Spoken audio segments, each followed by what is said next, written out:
Hello everyone. Welcome to another episode of the Benji-Sales live chat. It's good to be back. It is good to see everybody. How are you doing today?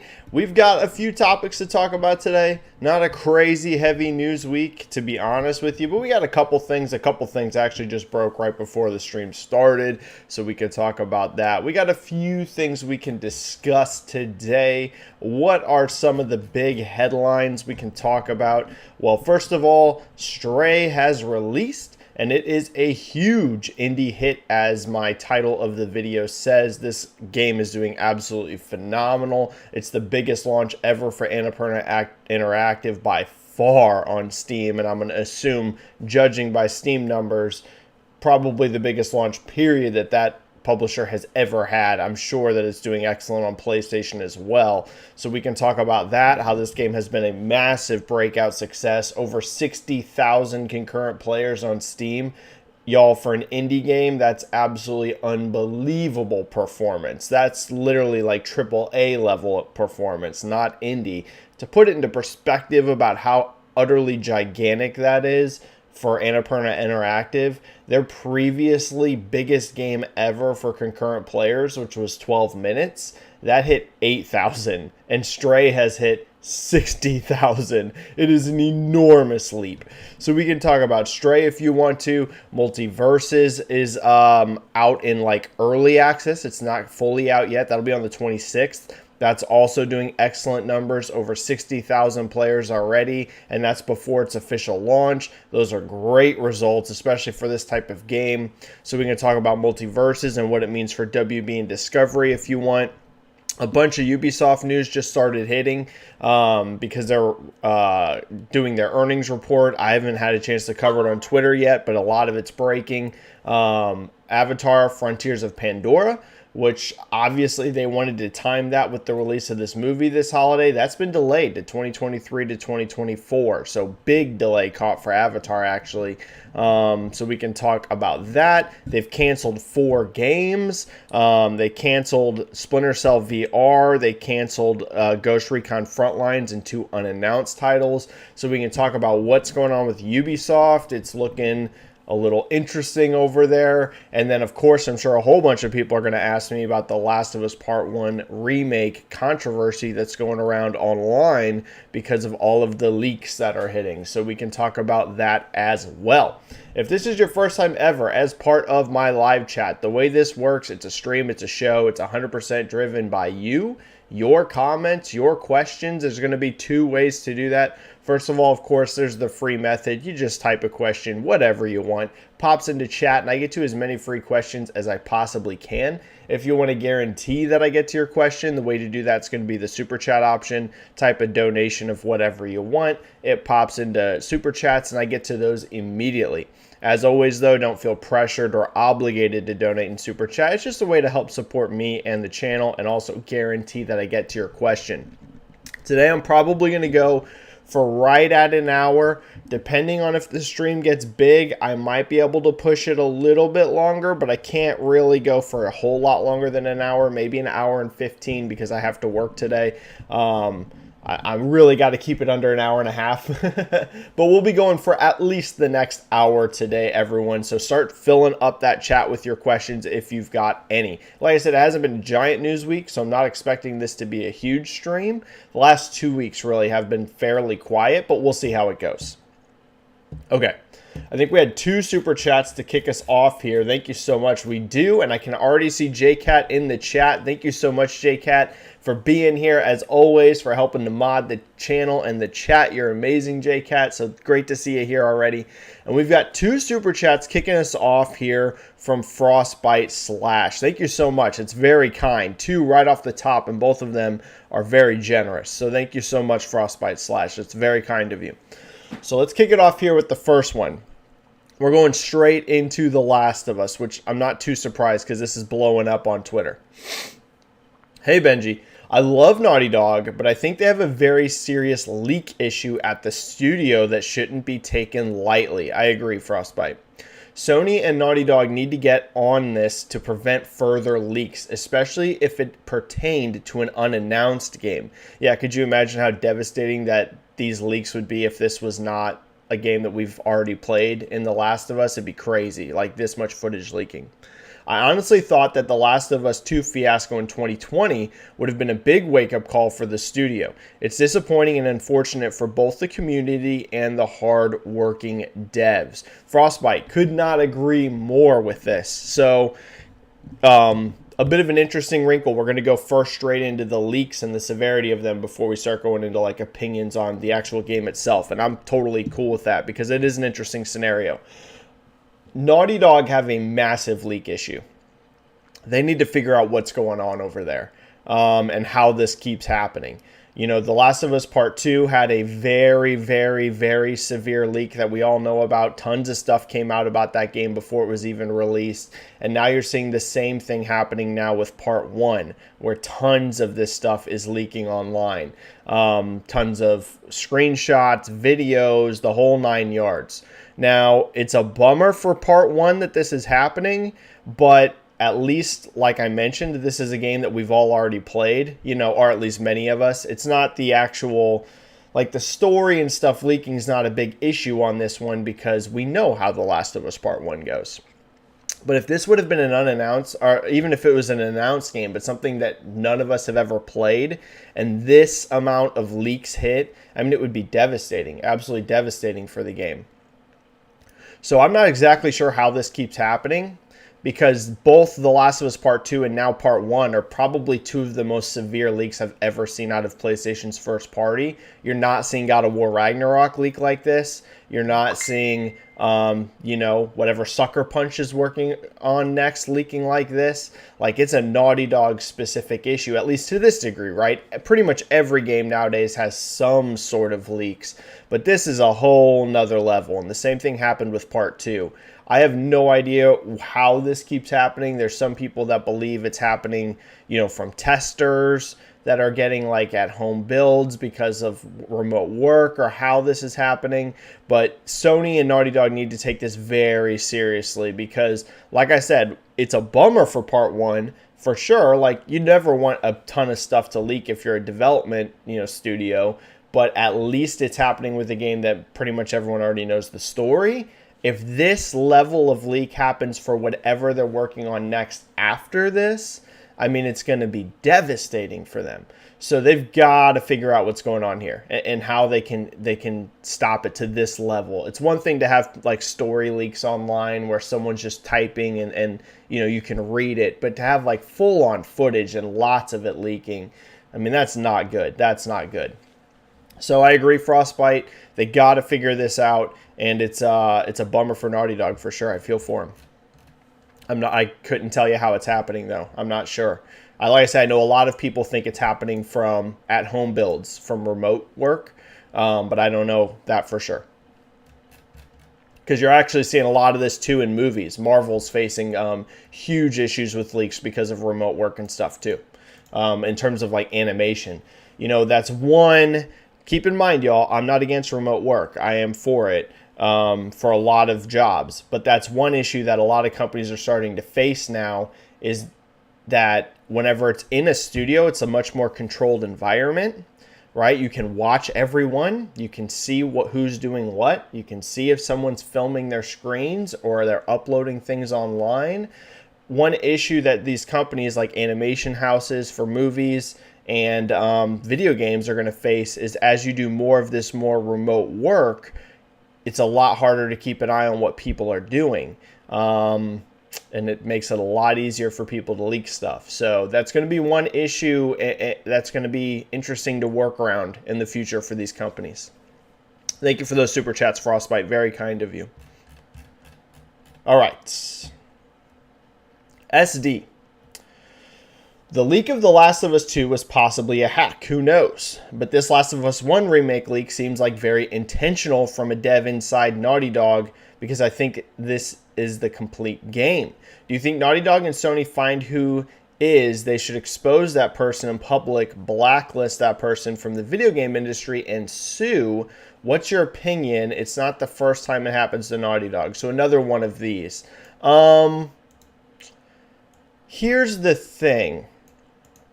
If your job isn't to like keep this stuff hidden, because some people are getting really mad at the people that are like actually posting this stuff online. And I can get how if you work at Naughty Dog, you would be very mad at these people. Keep in mind, I'm not talking about the people that work at Naughty Dog or whoever is the one actually leaking this. I'm saying the people that are just reposting it. I personally would never repost these sorts of levels of leaks if they were DM'd to me. I get DM'd leaks all the time, and I don't post anything about it. Occasionally if it's a piece of interesting info that I don't think is going to like hurt anyone, I'll talk about it. But something like this, I personally, ethically would never like if someone DM me this, I would never put it online. But I don't think that someone's in the wrong necessarily for doing it, because you're not under NDA and you're under no obligation to, protect things that are given to you. However, if it's your job, like if you're someone that works at Naughty Dog and you are the one that leaks this, I mean, yeah, you should definitely be fired. I'm just going to be honest with you. Like, you're hurting your other fellow developers and team. It's the same thing with my job, right? If I leaked a bunch of stuff from my job that I work at, I would instantaneously be fired, because you're not supposed to do that sort of thing, right? Now, if they should go as far as to blacklist for them from the industry and sue, I don't know. That's stuff above my pay grade. I mean, here's the thing. It's going to be not great for this person if they do discover who it is, even if they don't go full on public and sue them. Word gets around. The video game industry is not that big. It's big, but a lot of devs talk to each other. I can tell you that. A lot of them are talking to each other about all kinds of stuff. So if this person's found, even if they don't get publicly put on display for it, like sued and stuff, a lot of people in the industry will know who it is if it comes out. So they're going to be in big trouble no matter what.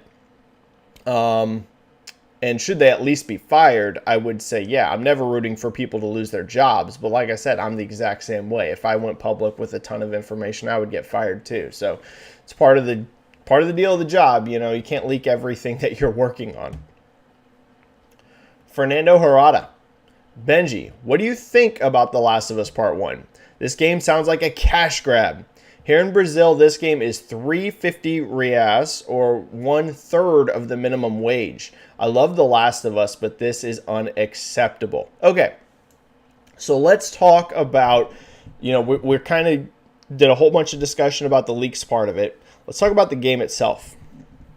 So I think that Part 1, buying this game, is going to really depend on a couple factors on if it's worth it to you or not. Okay, so first I'm going to lay out who I think this game is probably worth. And keep in mind here, y'all, I have not played this game. So anything that I'm saying here, this is me just talking off of what I have seen online. Keep that in perspective, right? I'm not out here telling you, oh, I've played the game, so I have an authoritative take on if this game's worth your money or not. But like everyone else, we can see online, we can give our opinions. Here's what I think this game will probably be worth it to some people. Like me, I'm one of these people that's going to drop 100 on this game because I'm getting the Firefly Edition. If you are a hardcore fan of the first game, and you just love it, right? It's one of your favorite games. I think it could be worth it to you, right? To me, I'm going to drop 100 on this, and I don't feel that bad about it, because to me, I love the first game. It means a lot to me. And even if it doesn't have a ton of huge improvements in terms of gameplay and stuff, I would prefer that. But no matter what, I'm a huge fan. I'm excited to get this collector's edition. I think it's cool that I'm going to have the comics and stuff like that. It's more of like a collector's thing to me, right? As just a huge fan of the first game. So I would say if you're a super hardcore fan, it might be worth it to you. The other people I think that this would probably be worth is if you've never played The Last of Us. If you've never played that game, this is probably, even without a huge gameplay improvements, it's probably going to be the best way to experience this game. So if you've never played The Last of Us at all, you've just never touched it, or, we know this is coming to PC. So if you're getting into PlayStation for the first time and this is, your best way to play the game, or if you don't own a PlayStation and it comes out on PC and you get it there and you've never played The Last of Us, it's probably worth it to those people. So those are the two categories I would say this is probably worth it. Hardcore The Last of Us fans and people that have never played this game. Now, the people that this starts to become a lot more questionable if it's really worth you dropping $70 to $100 on is if you just kind of liked the first game, or, you're not a huge fan, you just like PlayStation. Then I'll be honest, it does start to become more of a question if you really want to go out there and spend $70 on this thing, right? The first game is still amazing. The remaster they did for it on PlayStation 4 is very, very good. It's got great frame rate, resolution's good. It still holds up pretty darn well. So I think it's really going to come down to those factors. Are you a super hardcore The Last of Us fan and you just want the best visual experience you can for it? Might be worth it. If you've never played this game, might be worth it. But for someone that's already played The Last of Us and maybe isn't a super hardcore fan, I'll be honest, it is a little more questionable considering some of the things that we're seeing where it doesn't look like the gameplay is vastly improved. If this was like getting a full-on, it played as good as all of the improvements that came from Part 2, and it looked, as good as Part 2, I'd be much more like in the camp of, yeah, I think a lot of people should probably go for this. But if the gameplay is not much changed from what it appears, and again, y'all, I'm saying this as someone that has not played the game, so keep that in mind. Maybe it does play much better once we get our hands on it. It does become a little more questionable. So I would say this isn't like a flat out across the board, you must get title. I think it's worth it if you fall into one of those two camps, but if you don't, might be worth either waiting till it goes on sale, because this isn't going to always be $70, right? At some point it's going to come down in price, or you could play the remaster. It is backwards compatible and it holds up pretty darn great. So those are kind of my thoughts on it, and we'll see how it goes once it's actually out. But put it this way, I don't blame anyone at all that's going to skip it, right? I don't think you're like, oh, you're bad because you're skipping this. I mean, it looks like it's just a huge visual overhaul of a game that already looked pretty good. So without huge gameplay improvements, if they truly aren't there, I can understand why people would skip this for the price. All right, Eddie Brock. Hi, Benji. To elaborate on my question from last week, could a game like Knights of the Old Republic 2 Remake / Pac-Man World 2 be done in 2 to 3 years or less after the first remake, since they aren't huge leaps from the first game? Definitely possible, Eddie. Yeah, that's kind of what I was saying last week. If the sequel is radically different on a remake, it might still take a lot of time because you have to do so much stuff that's, brand new. I would say if they're fairly, similar going from sequel to, or from the original to sequel on a remake, you could probably get it done quicker. So, yeah. That would be my thing. If it's a radically different game from the first to the second, which we have seen, there are some games that are like that, might not be any quicker getting the second one done than the first because you still have so much work to do. But if they're fairly similar, could be faster. I think it really is a case-by-case basis there, Eddie. Ask for yourself too. Hi, Benji. Haven and Bungie deals closed. Now, do you think Sony will recap the acquisition? Suddenly, after the Haven deal, no more acquisitions, maybe because they wanted the deals to close. Jim was pretty clear they are not done, but when? Anything you heard? Ask for yourself, too. I talked about this a bit on last week's chat. I'm not some ultra insider by any means, but some of the vibe I'm getting behind the scenes is that the acquisition city arms race is slowing down a little bit because of inflation and depression fears. There's a lot of fears that we're going to go into a global recession, and there's a lot of worry right now with inflation. So does that mean that, ask for yourself too, that I think there will be no more acquisitions like in the next couple of years? No. In fact, I'm fully expecting them, and I won't be surprised if you see Sony announce another acquisition this year. What I would say though is that people that have gotten really excited about all the acquisitions and are expecting just tons and tons and tons constantly, you might want to slow your roll a little bit, because there are a lot of worries right now in tech. And really in all of industry, but tech also specifically, a lot of worry about inflation and a lot of worry that there could be a recession coming. So we'll have to see. I think those two things are going to be a huge factor in what you see in terms of acquisitions in the next couple of years. If inflation gets slowed down and we get it more in check and things get figured out around that, then I think that will help a lot if it doesn't actually pan into a recession, because right now the signs about if we're going into a recession or not are really weird. There are some indicators that a recession is incoming, but then there are other factors that make it look like maybe not. So honestly, we're in a really weird spot with the recession. People don't fully know which way that's going to go yet. A lot of the feeling is it could go either way. We could dodge it, or it very well could happen. So hard to say. Those two things, though, are going to be a big factor, because people aren't going to be in a rush to spend billions of dollars if there's a recession about to hit and inflation just continues to go out of control.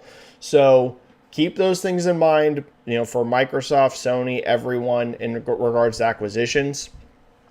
Will Sony do some more? Yes, they're definitely not done. But when, where, how, that's going to depend. I suspect that you do still hear about one more acquisition this year. It's only July.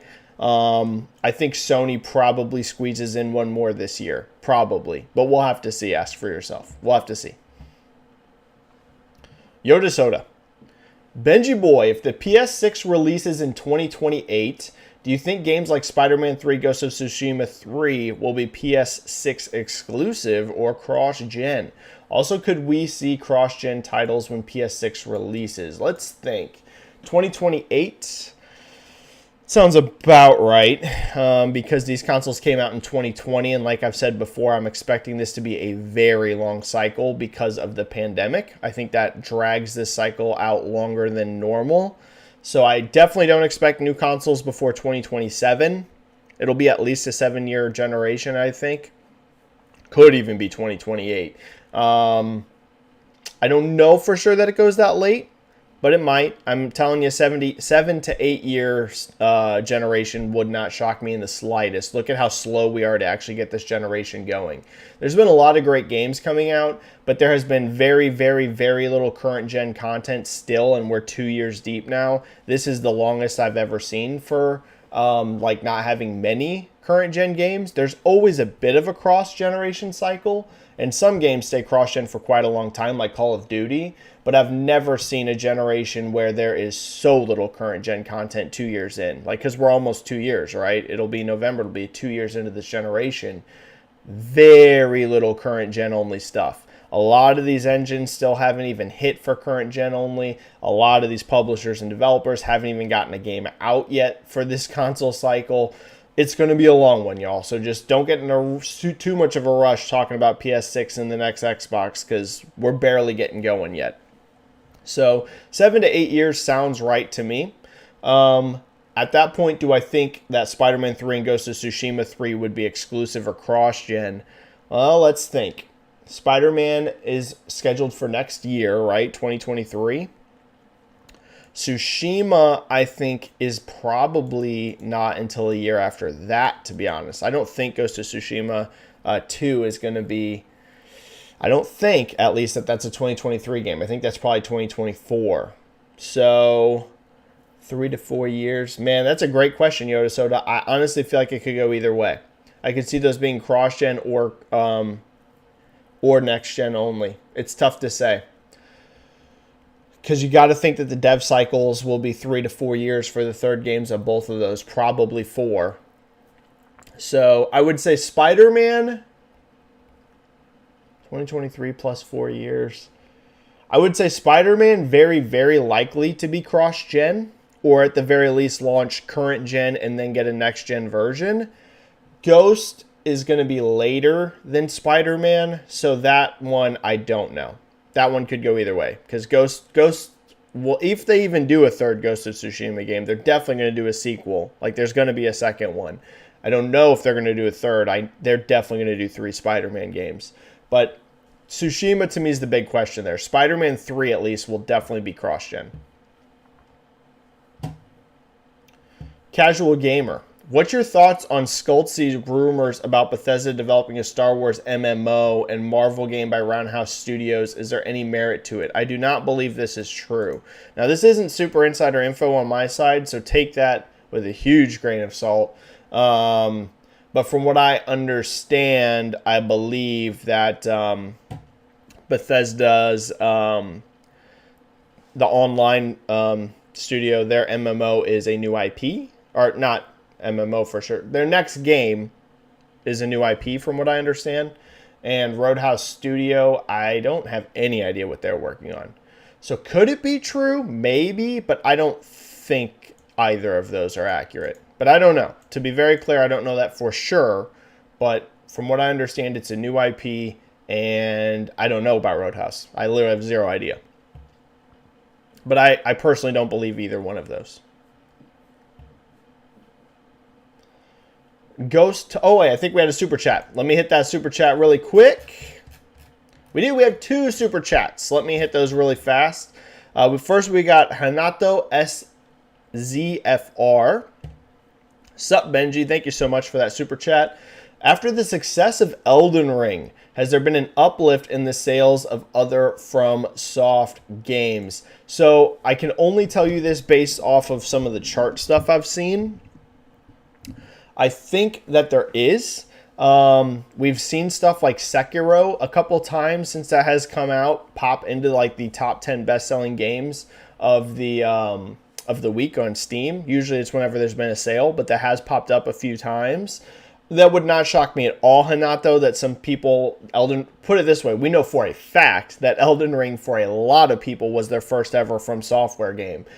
The way we know that is that it became their best-selling game in like a month. It outsold Dark Souls 3 in like a month, so which was their previous best-selling game ever. So we know that turned a ton of people onto From Software for the first time. They had never played any of their games before. Elden Ring is by far their biggest. So there's no doubt to me that converted some people into more just From Software fans and experimented with some of their other titles. Do I think it's been like this ginormous, gigantic uplift where just all of their games are soaring in sales? I haven't seen enough evidence of that, but I have seen, like I said, stuff like Sekiro pop up on Steam charts. So I would say, Hanato, to a degree, yes, but not like a unbelievable form. Elden Ring is really a bit of its own beast. But there's no doubt that people, put it this way, it's a bigger deal for From Software's future than it is for their past, in my opinion. Some people are going to go back to those titles and experience them for the first time. But whatever From Software does next, whether it's a sequel to Elden Ring, which I'm sure we all think it's going to be. We know that there's an Armored Core game too, but you know what I mean, that like Souls type experience. I think we all assume the next one's going to be an Elden Ring sequel, because how do you not follow that sort of sales success up? Whatever's next, it's just going to be absolutely ginormous. So it's going to turn some people into new fans for sure. Lorenzo here with the super chat. Thank you so much, Lorenzo. Very kind of you. With Stray, Sifu, and Kina shows, Sony is investing indie for small games rather than having PS Studios making them. Great point. Actually, it's a great point, Lorenzo. Also shows Sony have a good eye for quality games. So they've had a lot of success with their indie stuff this year and last year. And we need to give an absolute definite shout out to Shuhei Yoshida and Greg Rice. All right, I believe I'm getting Greg's name correct. I'm pretty sure it's Greg Rice. Shout out to those two. Those are 2 of the leaders. There's more, but those are 2 of the leaders in charge of the indie projects over at Sony. They've been making some very good calls on the games that they're partnering with in terms of indie studios. It's a great point. Stray turned out to be super high quality, huge success financially in sales. Sifu overperformed in sales and also turned out to be a great game. And same thing with Kena. They've made some very good bets. And to me, the way you like that doesn't happen unless you have a good eye. So Shuhei Yoshida, Greg Rice, great job to them. They're really doing, and more, right? I'm not naming everyone over at the Indies, but those are two big names that I know. And they're doing fantastic job of their indie partnerships. So, first of all, yes, that side of things, absolutely. Sony's been making some very good partnerships with indies. Of course, we need to note Microsoft has a lot of indie partnerships as well. They have some stuff coming up I think actually looks very awesome as well. That game, something Benedict, I can never remember the name because it's kind of long. But there was a couple titles that their June, showcase that I thought looked pretty darn sweet that are coming from indies. So it's not one of those things that like Microsoft has no cool indie deals. There are some very cool ones, but it's definitely worth noting, as Lorenzo says, Sony's had some great ones. And it's also a great point, Lorenzo, that it seems that Sony's strategy right now is to have their core teams pumping out really AAA focused stuff. Not a lot of small projects coming from PlayStation Studios. We're seeing Microsoft experiment a little more with their first-party studios in terms of range of size of games. Sony seems more in on their first-party being AAA focused, but they're kind of pairing that with these like really high-quality indie games. That's one thing that's really stood out from like especially Stray and Kena. These games are like beautiful, like very impressive visually considering the size of these studios. So they're kind of getting that more, they're definitely indie projects, but like that look really good, that are kind of like in that in-between space in terms of production values. It seems that the strategy there, Lorenzo, is to pair with really high quality indies to go with that. So it's a good shout out, Lorenzo. Benji here with a 5. Thank you so much, Benji. Great to see you, man, in every chat and always so supportive. Hi, Benji. Do we need a clearer definition of remakes/remasters? The Last of Us Part 1 is not a Resident Evil 2 remake type. It's very true. Some free upgrades look like remasters. Thoughts? I do agree that from what we can see at least, that The Last of Us Part 1 is like kind of in the middle. It's a little weird. Like, I'm not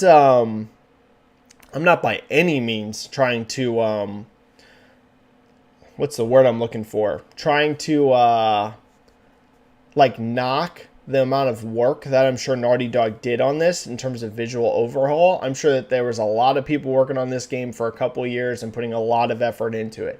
So I'm not trying to knock that. But like Benji says, this isn't a remake in the sense of like Resident Evil 2 remake, where there was a complete visual overhaul, but also gameplay got massively overhauled as well, right? It plays radically different and better than if you play Resident Evil 2 on PS1. Much older game, so it makes sense that the gameplay jump would be bigger, but no matter what, it's a totally different game. Like, yes, story and everything is pretty much the same, but when you play that game, Resident Evil 2 Remake, it's a remake. That thing plays completely different than the original release. And The Last of Us Part 1, at least from what we can see, it's way more like in between. Visually, there's no doubt. This is a legit remake. They remade the visuals. They've redone a ton of the animations. So from a purely visual perspective, this is definitely a remake and not a remaster. But with the gameplay seemingly, and again, I keep being too cautious because this game has not been in reviewers' hands. I have not played it. I don't know if some of these assets are older. Who knows, right? These are all leaked content.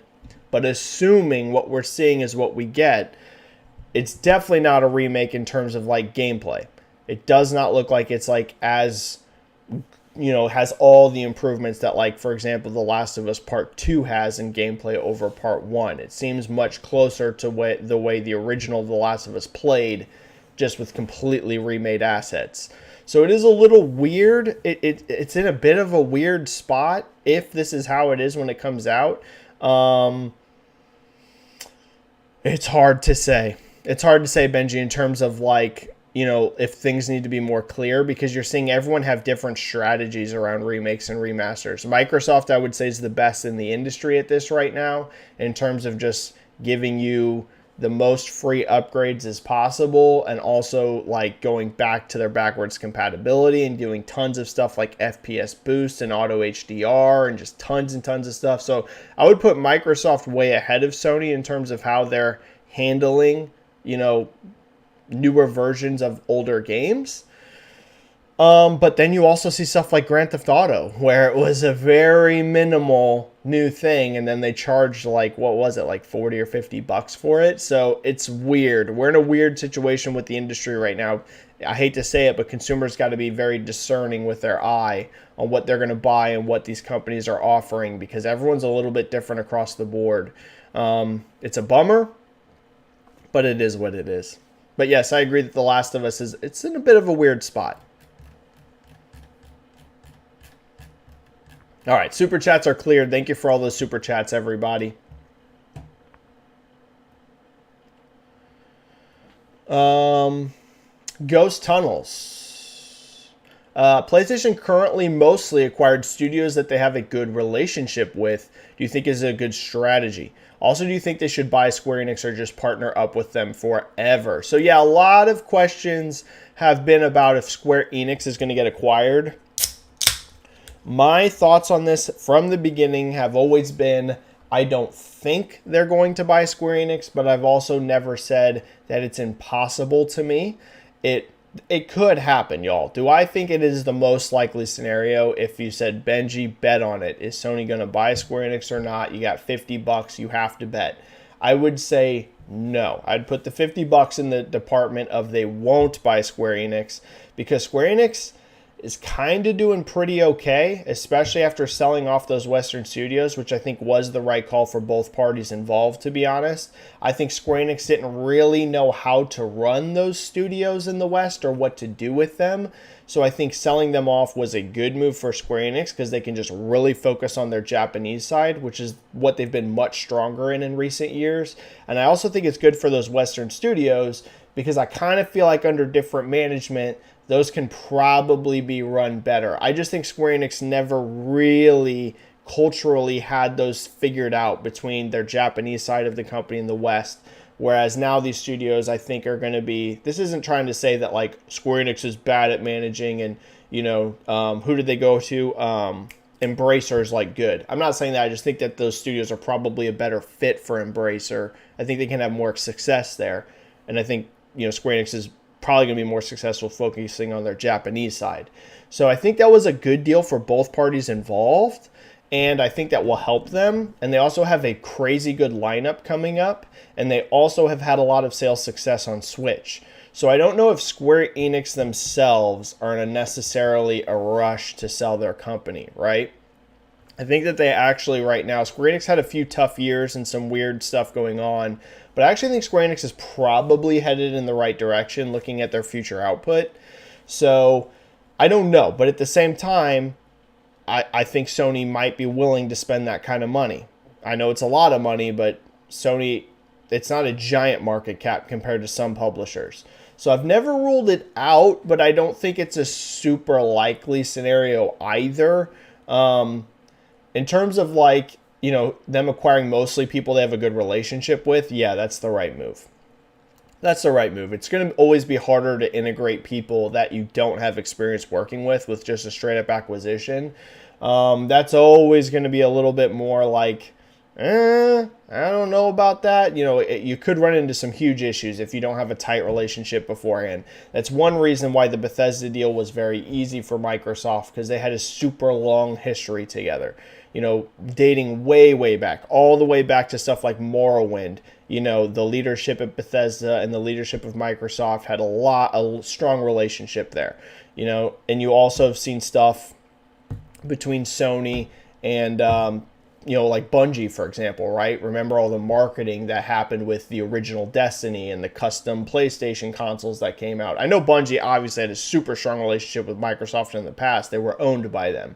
But I'm saying in recent years, you had seen a pretty good relationship between PlayStation and Bungie.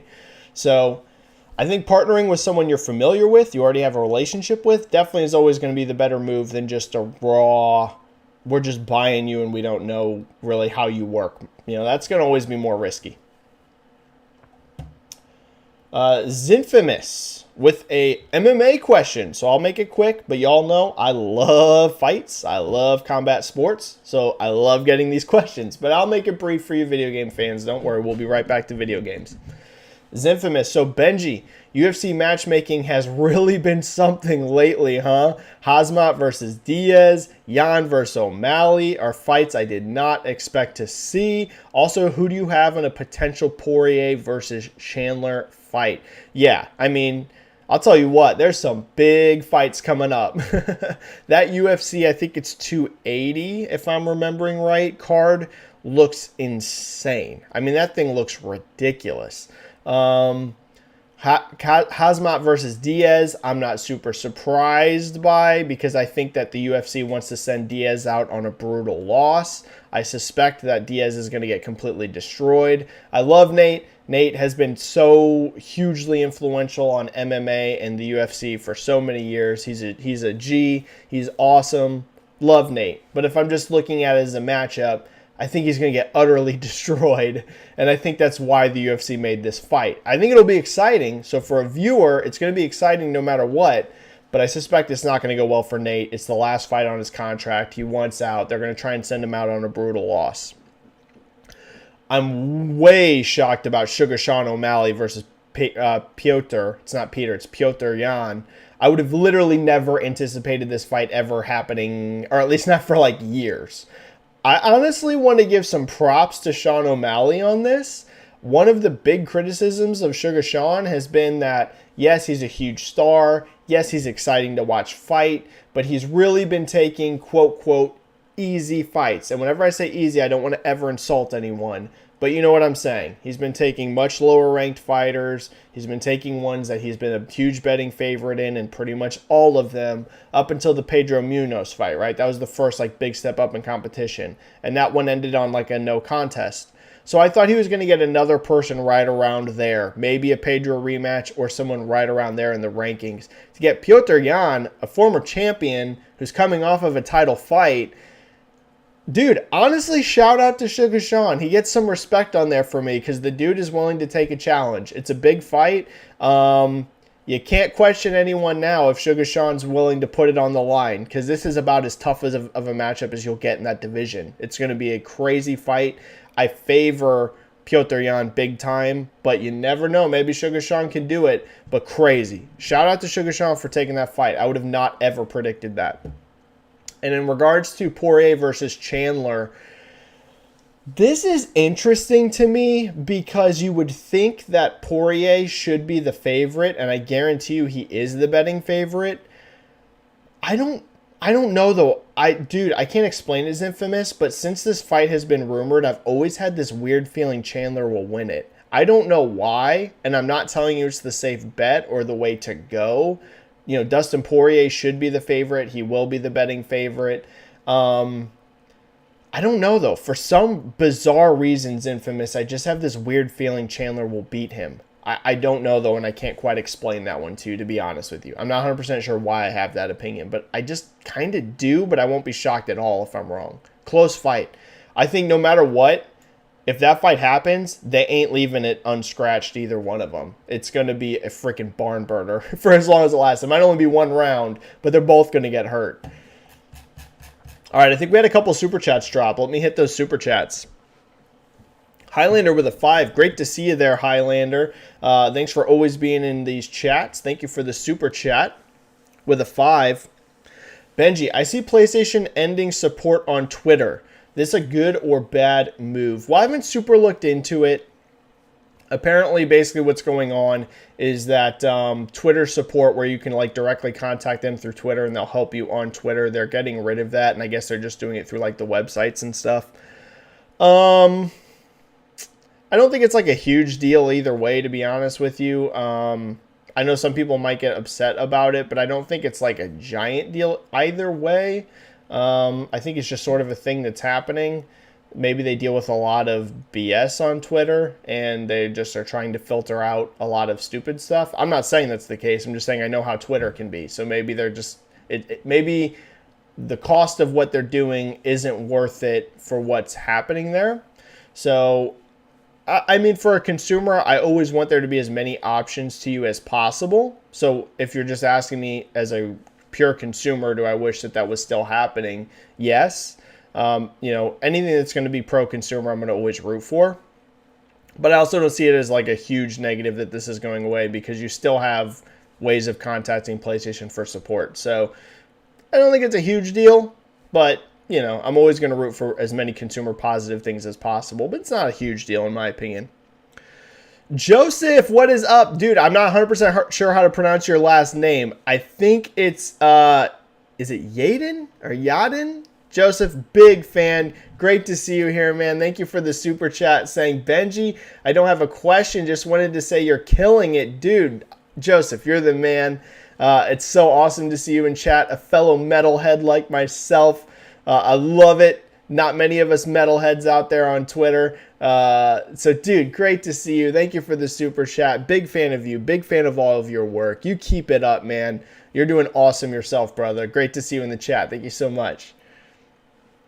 Matt Duffy here with a 2. Thank you so much, Matt Duffy. It's also great to see you, man. Hope you're doing okay, Benji. Keep going. Good this week, actually. This has been a much better week than last week. I was in a car crash last week. I'm sure most of you guys know that through my Twitter if you were on my chat last week. So that sucked. Or was it 2 weeks ago now? I don't remember. But yeah, much better now. We figured out our stuff with the insurance. I'm still going to be out of a car for quite a while, but at least that's figured out. Starting to get some stuff figured out with a few other things in regards to it. So definitely looking better than it was. Personal life on the up, I would say. So doing good, Matt. I hope you're doing good as well, buddy. Hope you're doing awesome. I'm back to lifting, which makes me so happy.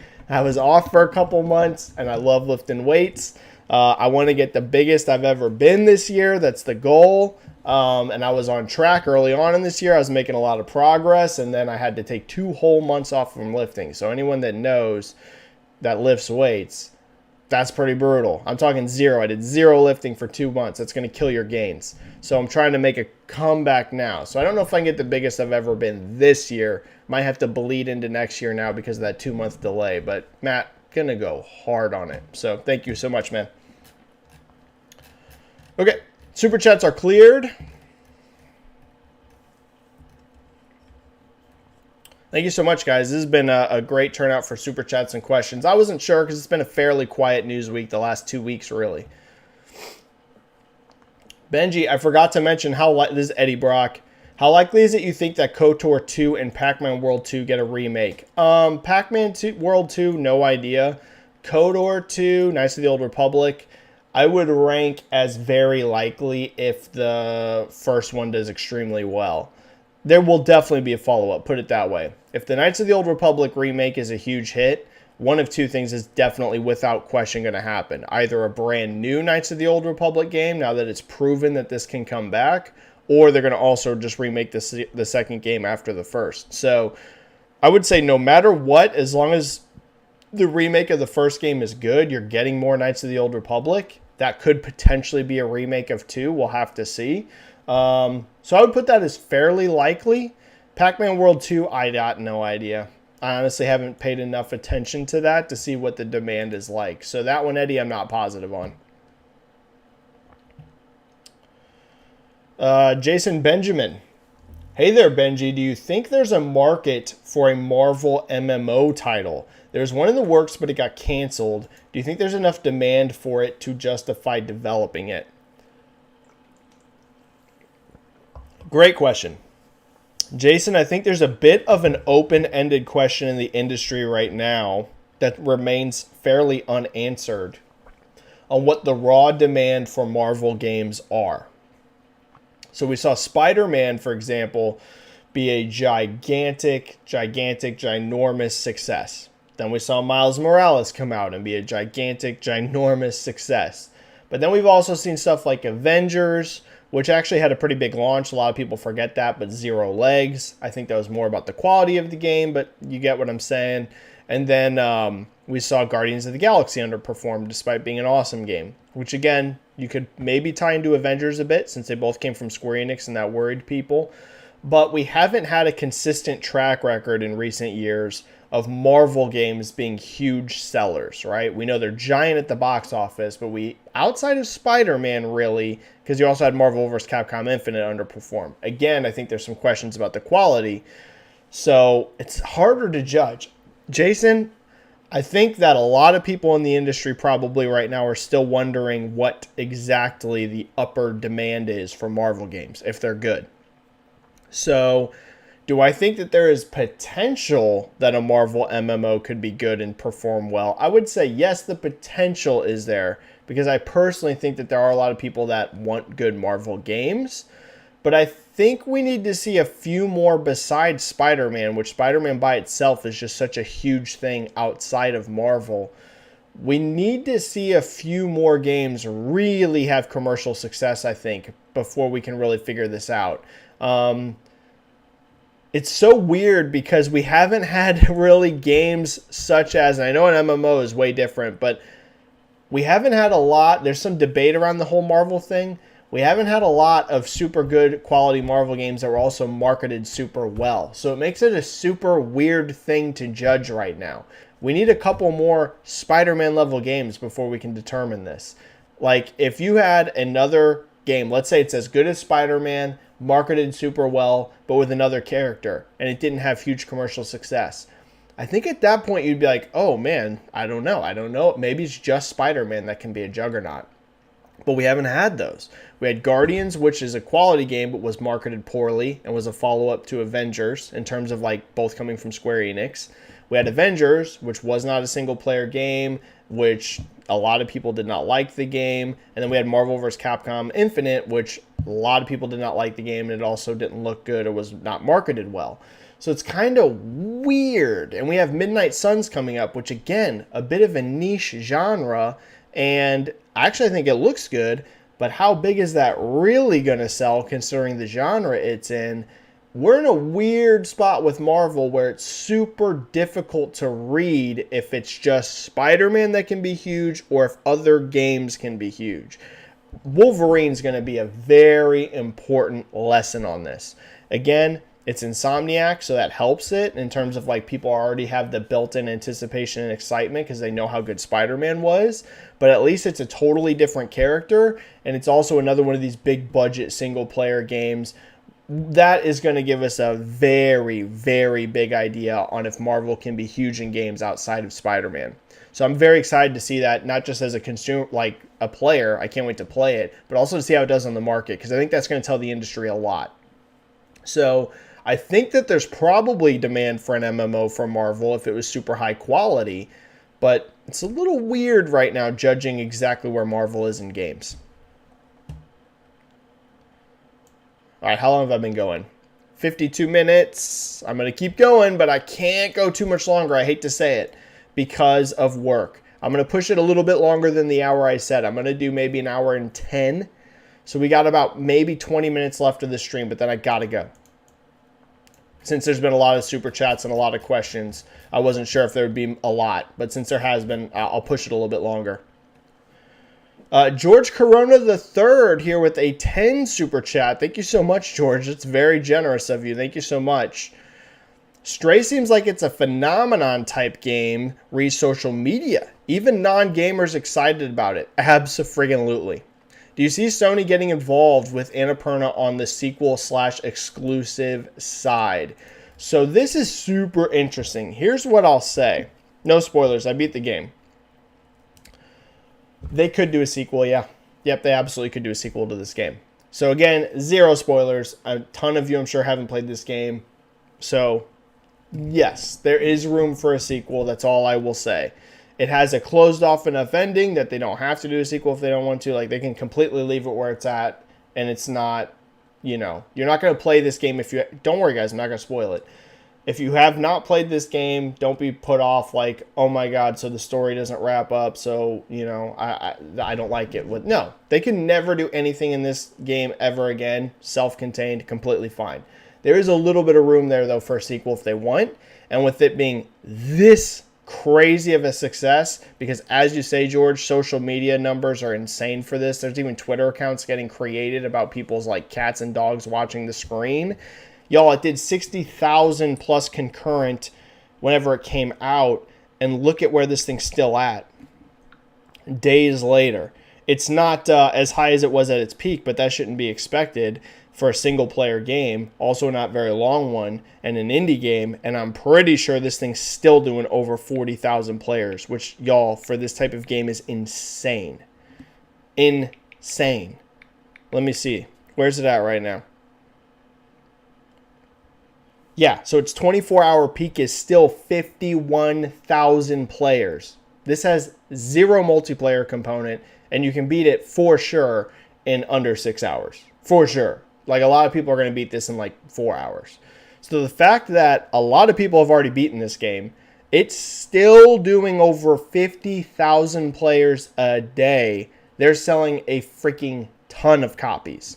So it's hard for me to believe that Annapurna Interactive, who's having their biggest hit by a landslide that they've ever had, and Blue 12 Studio, who's a very small indie newer studio, have this sort of success and not do a sequel. I personally feel that Stray 2 is definitely going to happen, George. I don't know that. They don't have to make a sequel to Stray. There is a little bit of room there that they can if they want to, and with it being this kind of success, I think it'd be a kind of crazy move to not do it. I'm not saying you got to make Stray 3, 4, 5, 6, 7, 8. You don't have to turn this into some sort of big, giant, crazy franchise. But I think you probably need to at least do a sequel with how big this is. I mean, there's no guarantee that whatever Blue 12 does next will be anywhere near this size. And for Annapurna Interactive, who's a smaller publisher, who's trying to get their foothold going, they publish more artistic, indie-style games. They've never had a hit on this level. I'll be very surprised if you don't see Stray 2. Very surprised, to be honest. So, again, I don't know that you see Stray 3, 4, and 5. I don't know if you could drag the story out that long, but you could definitely make a sequel. Absolutely. And will Sony get involved? It will be a platform exclusive, yep. Just like the original is. There's no way that Sony looks at this and how it's performing and don't get involved with a sequel. There's no way. I mean, this is literally... it is the biggest indie game of 2022. Nothing's going to come close to this, at least so far. We'll have to see. Maybe something surprises in the last half of the year. It's going to have to take a huge surprise, though, because out of indie games, they ain't nothing touching this in terms of like the PC performance and what I'm probably pretty sure it's doing on PlayStation. So you're talking the biggest indie game of the year, super well received by players, social media phenomenon. Would be pretty crazy to not do a sequel, to be honest with you. And Sony will see all that and get involved. So I don't know that it'll be a permanent exclusive, right? We don't even know if Stray's a permanent exclusive. Could be timed. This could definitely come to Xbox. I won't be surprised if it did one day. But at least a timed exclusive on a sequel, if it happens, Sony will absolutely lock that in. Zero question.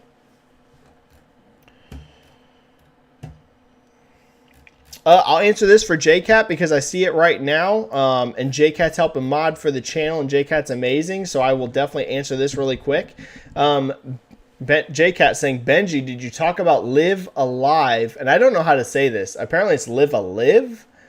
Dude, I got no idea. I just don't know how to pronounce this game. It's such a weird name. What are your sales expectations for this game? JCat, the buzz I'm seeing... Is it crazy to think, JCat, that this could be the biggest of the HD 2D games? I think it might be. Out of what's come out so far. Right now, I think the biggest is probably Octopath, whenever you add in all the sales, right? We know that Project Triangle Strategy also did really well. But right now, I believe off the top of my head, from the numbers I've seen, Octopath is the biggest of the HD 2D games so far. I'm sure that Dragon Quest one they're working on is going to do really well.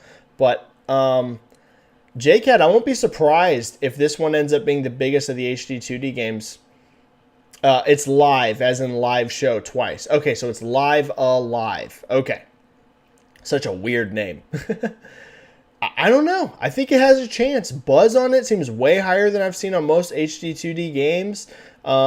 It's been marketed really well, I think, actually. I know it's coming out close to Xenoblade, so that has some people worried. JCat, I'm actually expecting this to do very well. If it can beat Octopath, I'm not 100% sure, but we'll have to see. I'm feeling good about it, though, to be honest. I haven't seen this much buzz from the HD2D games, really.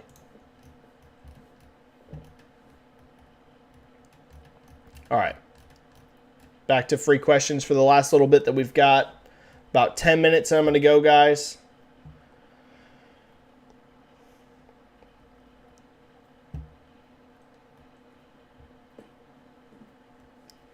Venom Harness, is it possible that PlayStation introduces full or some sort of backwards compatibility with PS3 titles on PS5, making some PS3 titles downloadable on PS5? Is it a pipe dream or a high possibility? Tech-wise, I am no tech expert. This doesn't seem like it should be impossible on the power that the PlayStation 5 has. However, as we all know, PlayStation 3 has been a very difficult console to emulate for a very long time because its architecture is so weird. You know, the PS3's architecture, even for the time, it took devs a long time to get all the maximum power out of the thing because it was designed so much differently than what like regular hardware at the time was. And that's continued to be a huge challenge for emulation, even on powerful hardware, because it's such a bizarrely architected console. So I would say it's not impossible that Sony eventually figures out how to do it really well and gets it running on PS5 natively, but I also wouldn't say it's like a lock. I would say this is one of those things that could potentially never happen. Could. I mean, I'm not going to tell you it's impossible because I think that the tech is there to do it, but it's no guarantee, Venom. PS3 emulation is really difficult.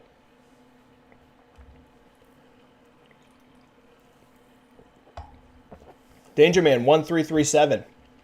Ubisoft has canceled Ghost Recon Frontline and Splinter Cell VR, as well as 2 unannounced games.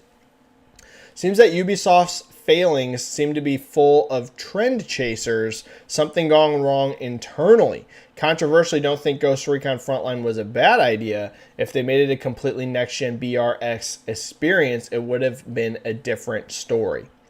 So here's the thing. A lot of people are freaking out about these cancellations, but I think this is potentially very good news for Ubisoft's future.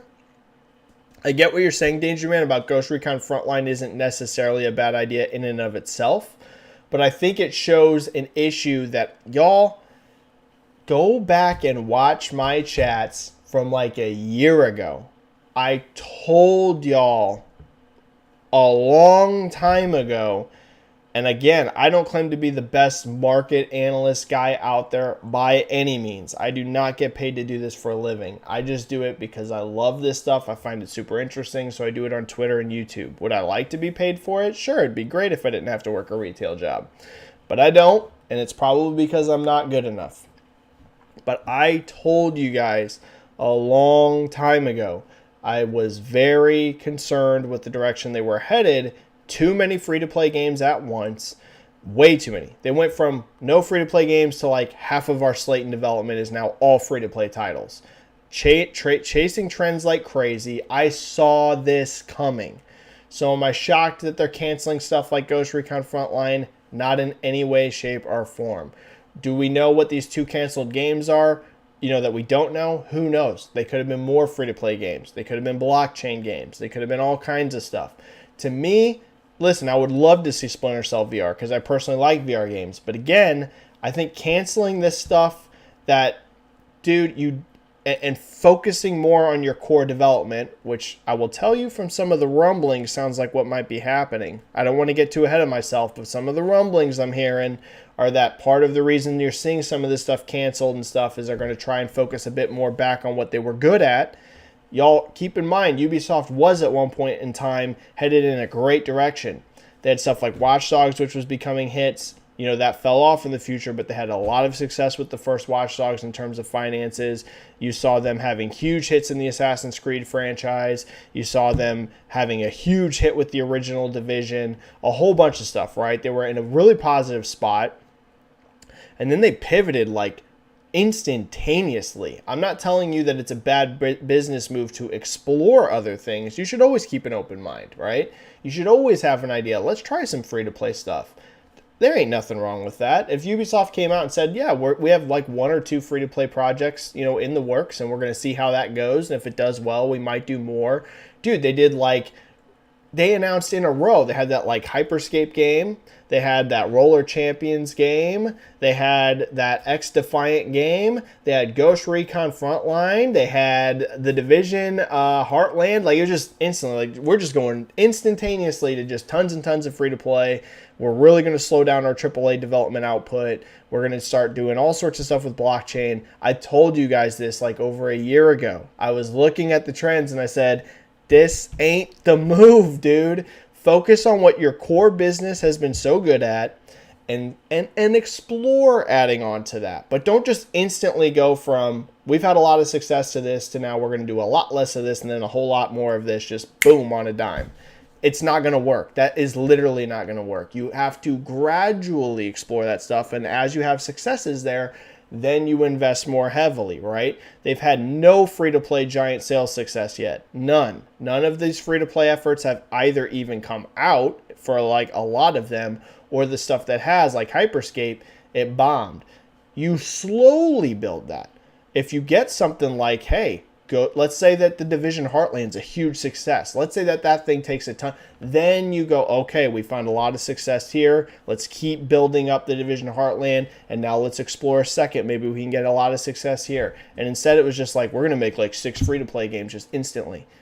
Dude, just slow your roll. So I'm not shocked at all that you're seeing a bunch of canceled projects. I'm not shocked at all that you're seeing them have a lot of course correction changes. I told you guys over a year ago that this is exactly the direction that they were going to have to go. They were going to have to change because they pivoted way too fast. Way too fast. All right. I think we had a super chat. We did. Krogan Android Developer. I love your name. I love Krogan Android Developer's name. Mass Effect, baby. Love Mass Effect. With a 5 super chat. Hi, Benji. Talking about multiverse, did you get to see Everything Everywhere All at Once? Great to hear it did well. It's completely bonkers. Yeah, the most successful movie ever for A24. I haven't seen it yet, which is crazy because I love movies. I love TV. I haven't gotten a chance to see it. I absolutely plan on seeing it. I keep meaning to rent it now that it's out on digital, PVOD.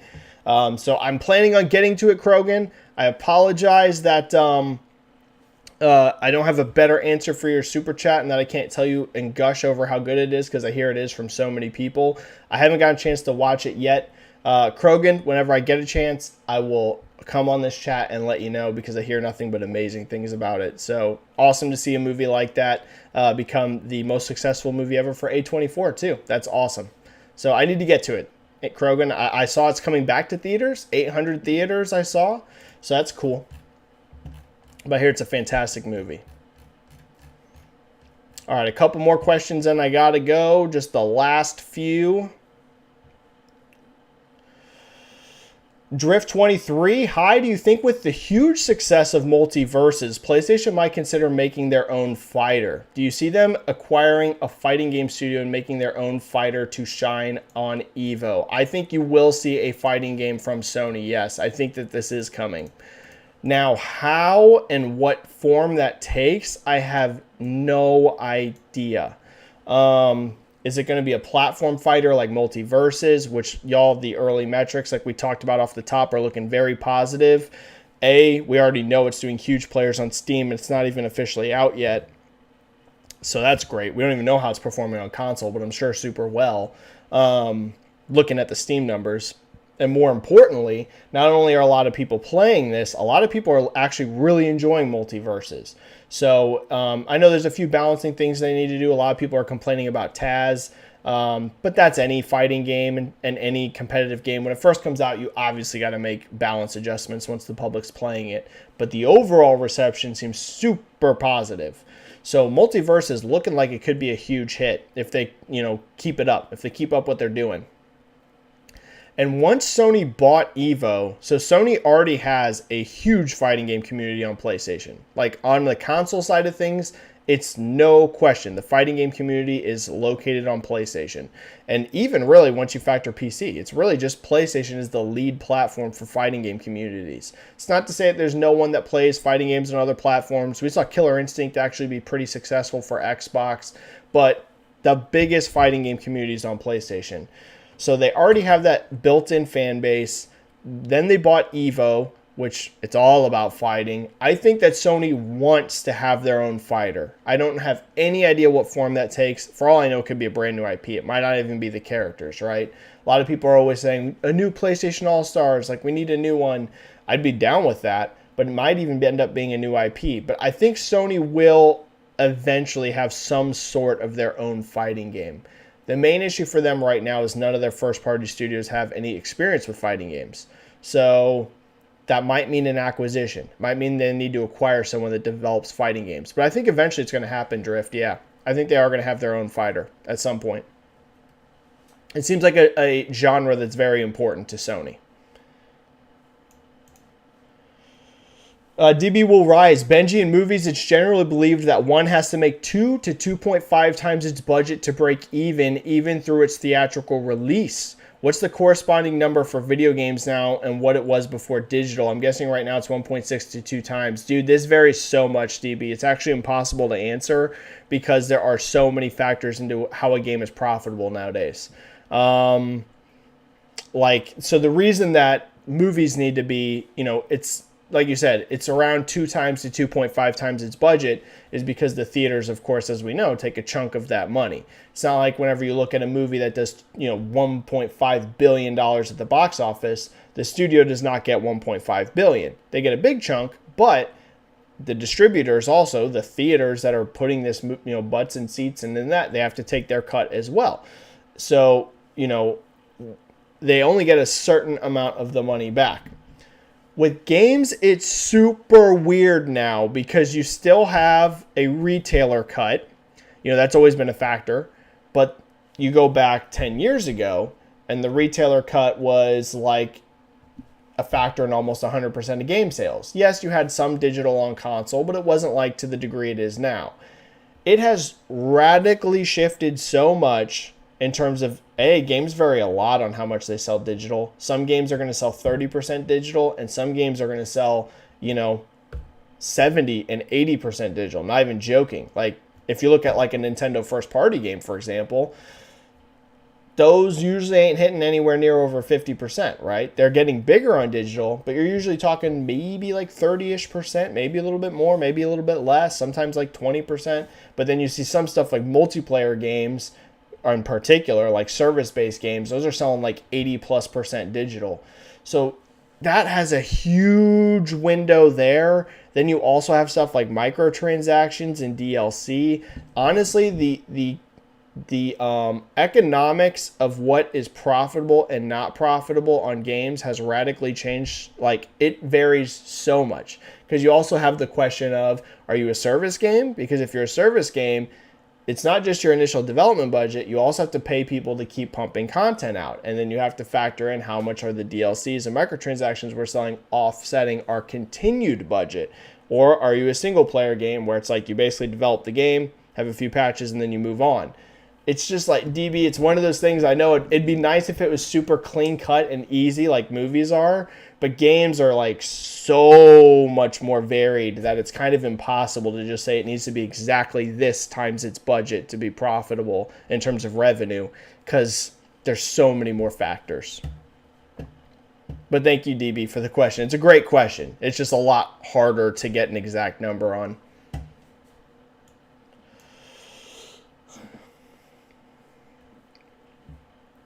Jam89, Benji, with games taking longer to develop and becoming more expensive, do you see this bubble bursting anytime soon?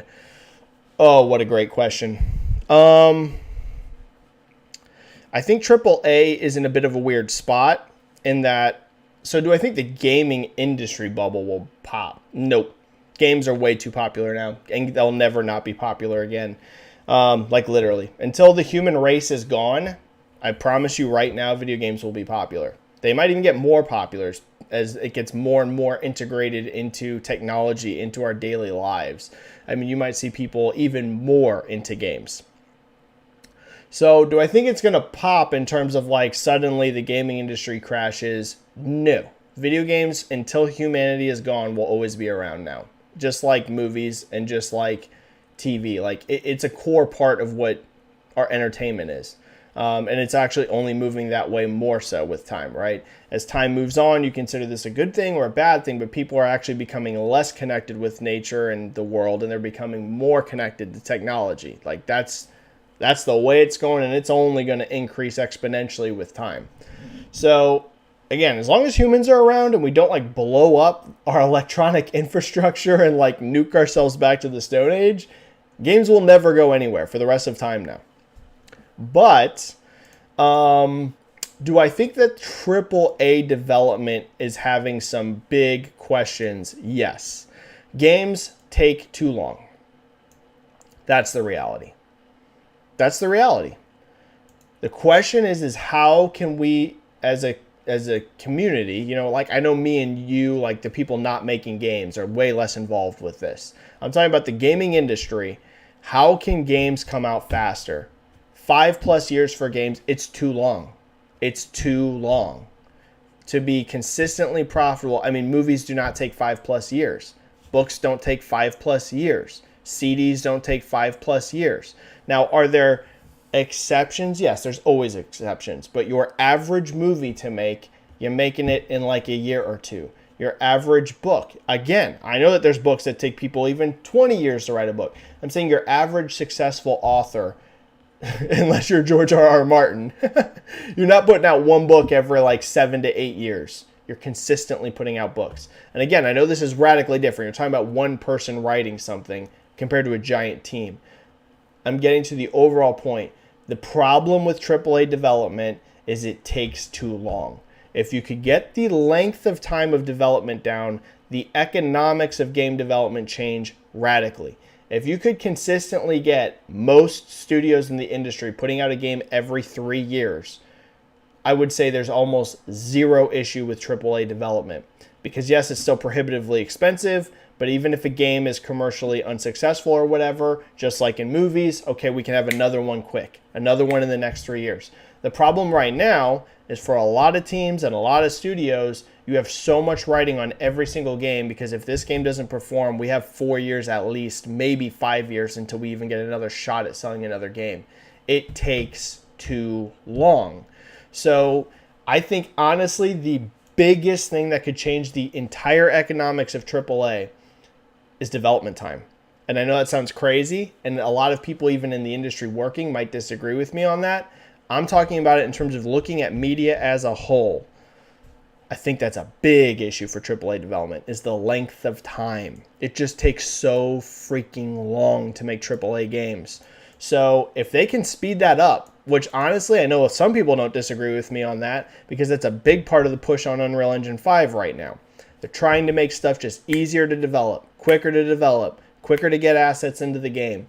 Like, that's a big deal, dude. I'm telling you. If you could get the average dev cycle from 4 to 5 years, even down to 3, it's a huge shift for AAA. I don't know that that's even possible or can happen, but that would be a game changer, an absolute game changer. All right. Let me see. I think we got one super chat. I'm going to hit one super chat and then maybe one more question and I have to go. I already pushed it longer than I wanted to. Benji with a 5 super chat here. Thank you, Benji. I think that's your second super chat. Benji, thoughts on Top Gun 2's unreal success? Unbelievable. I haven't a movie with such universal praise in years. Why, in your opinion, it resonated with everyone? So Top Gun 2 is literally, in terms of like expectations to performance, the most impressive movie I've seen in the industry since Avatar, maybe. Honestly, maybe since Avatar. Yes, even over all that Marvel stuff. Marvel, don't get me wrong, there's some giant successes with Marvel, but Marvel became such a proven thing so quickly that it isn't a surprise now when Marvel movies do huge. Like, it wasn't a surprise that Spider-Man No Way Home became so huge. It wasn't a surprise Infinity War did. It wasn't such a surprise that Star Wars, even The Force Awakens, was such a hit. I don't know that I've seen such an overperformance, just like a complete shocker, since the first Avatar. You know, I don't think that anyone expected Avatar to become the biggest movie of all time. I'm sure there was a lot of people expecting Avatar to be big. It was the next James Cameron movie. The biggest of all time? I don't know if anyone really expected that.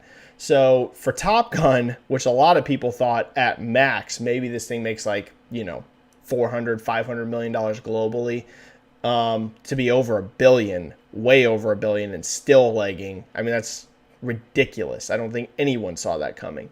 So unbelievable success. And the thing that's so impressive about Top Gun 2 is that it's so successful internationally too. If you don't live in the U.S., there's a lot of love for the original Top Gun, in the original U.S. Like, that movie was such a big deal here in America. I know it was big, a lot of people internationally saw it too, but the thing that's so crazy is that Top Gun 2 is the biggest movie of 2022 right now internationally as well. Not only is it the biggest film of the year in the U.S., it's done amazing overseas as well. One thing that was utterly genius about this movie, when you asked me, Benji, why did it resonate so well? I talked about this on Twitter before. Maybe the smartest move this movie did, and it might sound like a small thing, but maybe this small, in the grand scheme of things, was maybe the smartest thing I've ever seen. The enemy in this movie is never named. It's a universal cause that everyone can get behind. One thing with war films that can make it very difficult in terms of like a global reach is everyone's going to have a different feeling on how they feel about these conflicts, right? And this is a movie essentially around fighting, an armed conflict. Any of them, if you come out and you name the enemy, let's say they made Russia the enemies, right? Maybe a lot of people are going to agree with that and be like, okay, I'm on this side that Russia should be the bad guy.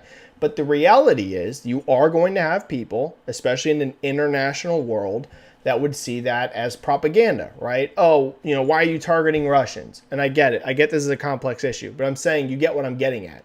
It's going to be divisive. The smartest thing this movie did is just, we're fighting bad guys. There's no named country. At no point in time do they tell you who the enemy is. It can be whoever you want it to be, or it could be nobody. It can be a fictional made up thing. They never name them. It's just, these are the bad guys. They're trying to get nukes. We got to get rid of the nukes that they're trying to make. It's literally that easy. So that's a genius move, first of all. Utterly genius. The other reason why I think Top Gun 2 has been such a success is what a feel-good movie this is.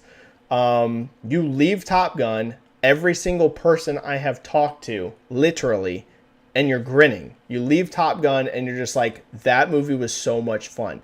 So many movies nowadays, some of them want to be fun, some of them don't. Top Gun has its sad moments as well. It has its exciting moments, but it's just a summer blockbuster. You leave Top Gun and you're like, dude, I had a freaking blast with that movie. And I think those two things are big. I think those are two things. It's an amazing movie, right? I mean, of course, an amazing movie is going to help, but we see a lot of amazing movies not have this kind of success. No named enemy, and it's just an amazing summer blockbuster. Okay, one video game question and I got to go. So I ended on video games, but then I have to leave. Michael Yu, The Last Case of Benedict Fox is the game you're thinking of. Yes, I think that game looks awesome. That's an Xbox partnership on an indie game. Because we were talking like how Sony's had so much success. There's some cool stuff with Xbox too. Last Case of Benedict Fox, that looks awesome. That looks so good.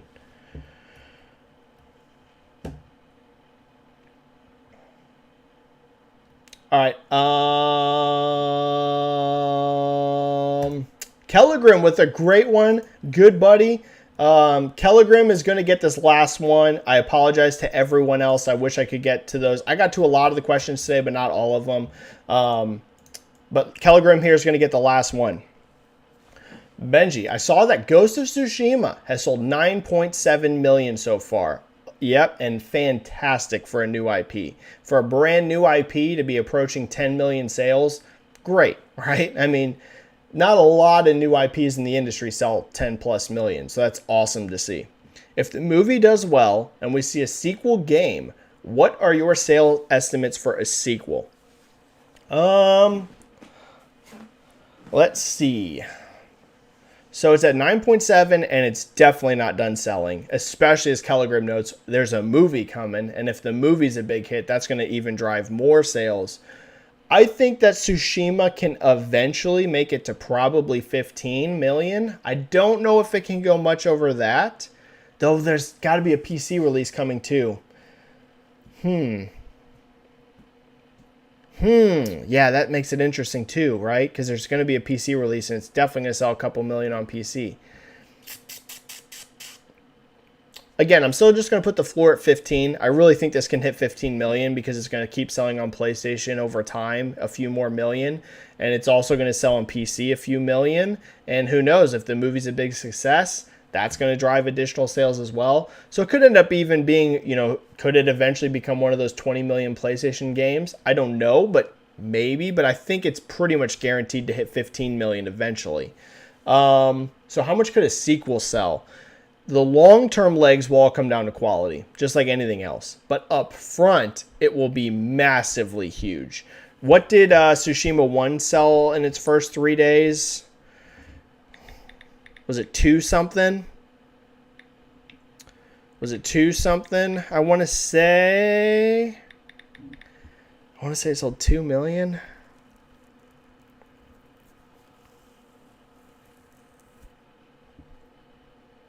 Of course, when you Google it right now, it's just everyone talking about 9.7. Here it is. 2.4 million in its first 3 days. That will be so much higher because this was a brand new IP and one that turned out to be beloved.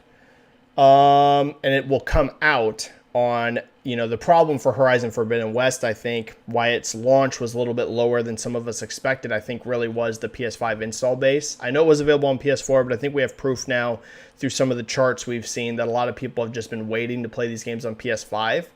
Tsushima won't have that problem because, like I said, earliest it's 2023, and I won't be surprised if that game's 2024 for the sequel. PS5 install base will be plenty big by then.